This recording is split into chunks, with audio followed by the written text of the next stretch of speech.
In the early days of soaring, gliders used to look like this. A reproduction of a Wright glider once tested in the full-scale tunnel at NASA's Langley Research Center. Then along came a Langley researcher in the 1940s and 50s, Francis Rogallo, and the Rogallo wing. The so-called father of hang gliding's design can be seen in the skies today, piloted by soaring enthusiasts and wowing spectators. Many of the faithful commemorated a century of soaring on North Carolina's Outer Banks, where on October 24th in 1911, Orville Wright made an historic 9-minute and 45-second glider flight. The goal of Soaring 100 was to celebrate that birth of modern soaring.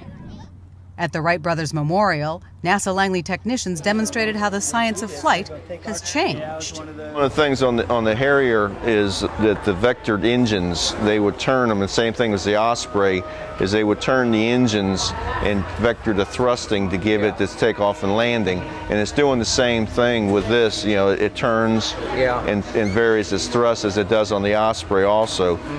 Nearby at Jockey's Ridge State Park, an exhibit from NASA's Johnson Space Center helped visitors soar far above the clouds and into space.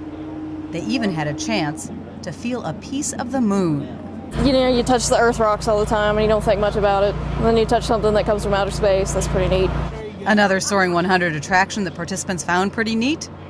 A man dressed up as one of the Tusken Raiders from the movie Star Wars.